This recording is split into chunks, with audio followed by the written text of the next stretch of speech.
دا چې اوس په کم میدان کې موږ ویلوړ یو که نه دا میدان دا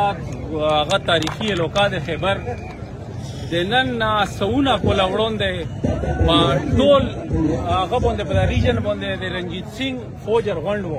د رنجیت سنګ فوج ویلوړ و ارغونډ و د خیبر په دغه علاقه کې دغه ځای نه ګیره اچولې وه رنجیت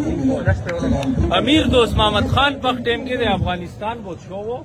امیر دوست محمد خان له پیغام ولګلو د رنجیت سنګ یو کرنل هغه جرنیل لوغلی و هری سنګ نلوایه ته وي دا ټولې علاقې د پنجاب دا علاقې فتح کړې وې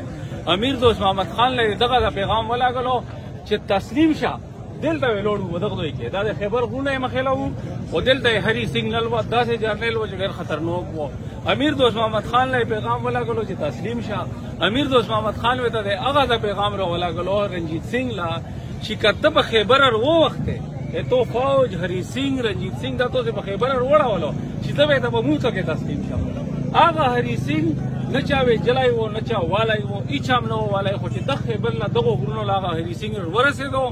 دلته کې یو ته ټوکړې ټوکړې کړو دا نه ور ولاګلو چا ټوکړې کړو دا قبایل دا مومان دا پریدي دا شینوري دا وزیر مسجد دا ته ټول دلته کې ویلوړو نو دای دوست محمد خان له چې کله دا پیغام ورسېدو چې رنجیت سنګ ویایي چې موږ نه افغانستان قبضه کوو نو دوست محمد خان وخندل دوست محمد خان ورته وویلو چې دا د خیبر وروړي چې په خیبر وو وختو کله چې د افغانستان هسې پرېږدم هماغه وه چې په خیبر ونه وختو